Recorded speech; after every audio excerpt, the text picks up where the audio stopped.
नमस्कार विद्यार्थी मित्रांनो, तर मी रमेश पारटकर आणि आज आपण बघणार आहेत मेंटल हेल्थ नर्सिंग हा सब्जेक्ट मधला आपला बेसिक डेफिनेशन आणि मेंटल हेल्थ केअर ॲक्ट 2017चा काय होतं ते. तर डेफिनेशन पहिले काय, तर mental health nursing is nothing but it's a specialised area of nursing that nursing practice that deals with promotion of mental health. Promotion of mental health म्हणजे आता आपल्याला हेल्थची बेसिकली डेफिनेशन WHO काय सांगितली होती, तर health is nothing but it's a complete states of nothing but it's a complete state of spiritual mental. तर त्यात एक कंपोनंट कोणता आहे, मेंटल आहे.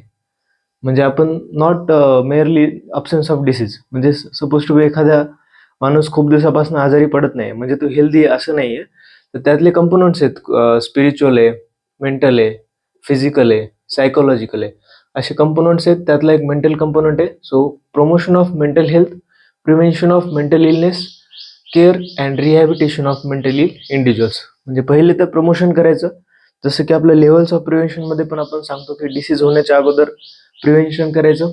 त्याचं म्हणजे पहिले प्रमोशन करायचं हेल्थचं, नेक्स्ट टाइम आपण प्रिव्हेन्शन करायचं, आणि ज्याला डिसीज झालेलं आहे त्याचं केअर घ्यायची आणि त्याचं रिहॅब करायचं. तर हे सगळं कशामध्ये येतं, मेंटल हेल्थ नर्सिंगमध्ये येतं. तर केअर करणं तर माहिती आहे, पण रिहॅब म्हणजे काय, तर सपोज टू बी एखादा पेशंट आहे, त्याला ऑलरेडी डिसीज डायग्नोज झालेला आहे, कॅन्सरचा पेशंट आहे, किंवा एखादा सायकेट्रिक बायपोलर डिसीजचा पेशंट आहे, म्हणजे त्यात आपल्याला साईन सिम्पटम्स एकदम सिव्हिअर आहेत.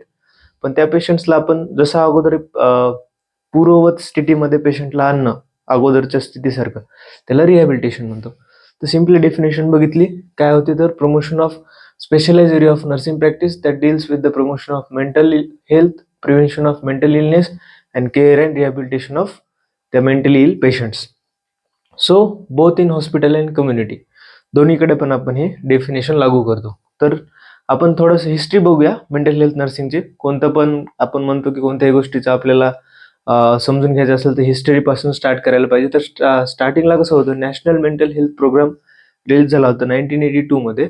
त्यानंतर आला मेंटल हेल्थ केअर ॲक्ट 1987 मध्ये, आणि लास्टला आता सध्या रिसेंटली म्हणलं तर Indian mental health care act 2017ला आलेला आहे.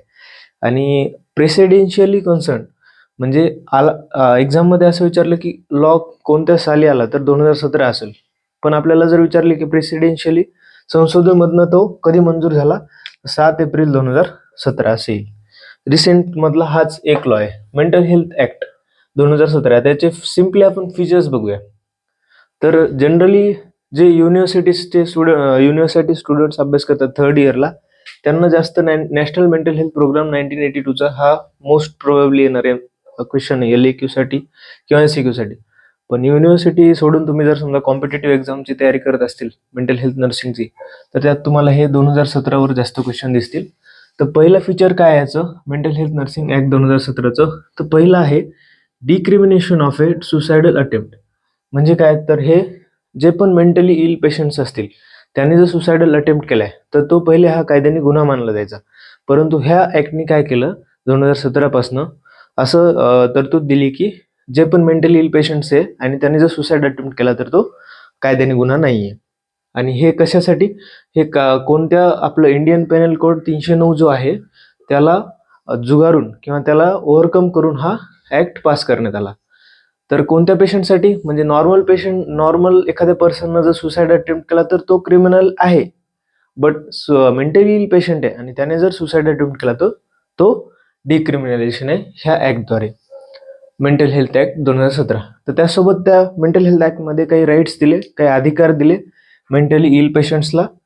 आणि दुसरी गोष्ट, अगोदरपासनं 2017च्या ऍक्टनुसार मेंटली इल पेशंट्सला जनरली मेंटली हा शब्द यूज नाही करायचा असं काही जागेवरती आहे.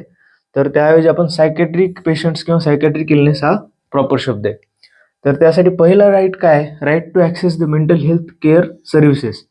म्हणजे पहिलं तर त्याचं डायग्नोसिस झाल्यानंतर त्याला सर्व उपचार मिळाला पाहिजे प्रॉपरली.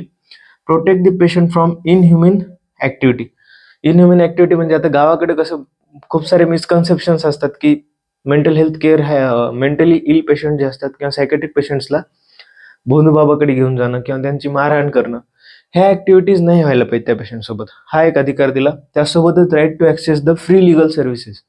त्यांच्या ऑलरेडी त्यांचं जर सायकेट्रिक म्हणजे मेंटल हेल्थ डिस्टर्ब आहे पण त्या पेशंट्स कडून कोणता गुन्हा झाला तर त्यांच्यासाठी फ्री लिगल सर्व्हिसेस अवेलेबल करून देणं.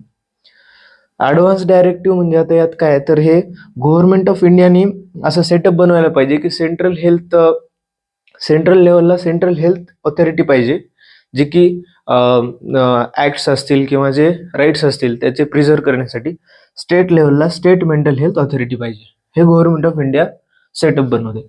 त्यासोबतच काय एक आउटलाईन असते, म्हणजे ज्या पण पेशंटचं डिसीज डायग्नोज झालेलं आहे त्या पेशंटचं ऍडमिशन करणं, त्याची प्रॉपर ट्रीटमेंट करणं आणि त्याला डिस्चार्ज देणं, हा एक साचा तयार करणं हे या ऍक्टद्वारे मंजूर करण्यात आलं. त्यासोबतच कोणत्या गोष्टी सांगण्यात आल्या की ECT, इलेक्ट्रोकन्व्हल्जन थेरपी, मायनर्स जे पण असतील, मुलगा मुलगी कोणी पण असेल जे 18 इयर्सचे बिलो आहेत त्यांच्यावर आपण ECT त्यांना नाही देणार, इलेक्ट्रोकन्व्हल्जन थेरपी. ऍक्च्युअली ECTचं इंडिकेशन्स काय आहेत, जर समजा एखाद्या पेशंट्समध्ये सायकॅट्रिक इलनेस आहे त्याला अँटीसायकोटिक ड्रग्ज दिले. अँटीसायकोटिक ड्रग्ज म्हणजे कोणते, समजा आता शिझोफ्रेनिया आहे एखाद्या पेशंट्सला, त्याच्यामध्ये अलोननेस किंवा एकटा राहतो तो पेशंट, समाजापासून एकटा राहतो, असे वेगवेगळे साईन सिम्पटम्स असतात त्याच्यामध्ये.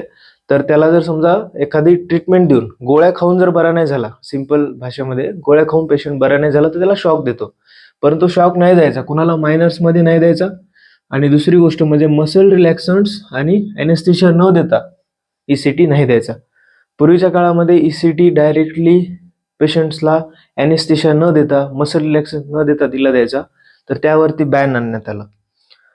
त्यासोबतच फायनान्शियल पनिशमेंट काय, जर समजा हे लॉ फॉलो नाही केले, ऍक्ट फॉलो नाही केला तर काय पनिशमेंट आहे, एकतर 6 महिने जेल होऊ शकते किंवा 10,000 दंड भरावा लागू शकतो किंवा दोन्ही असू शकतं.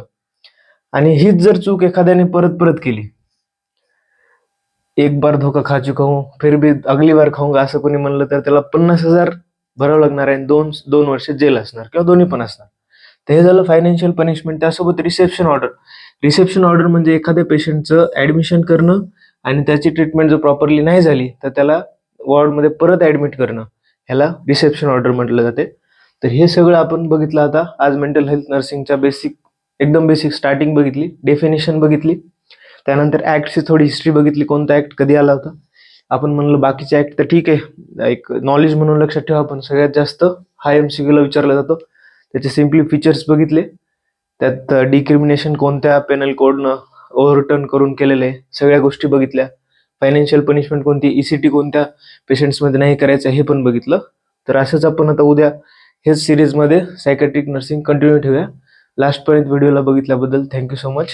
असेच नवीन व्हिडिओ बघण्यासाठी चॅनलला सबस्क्राईब जरूर करा, बेल आयकॉन प्रेस जरूर करा. थँक्यू.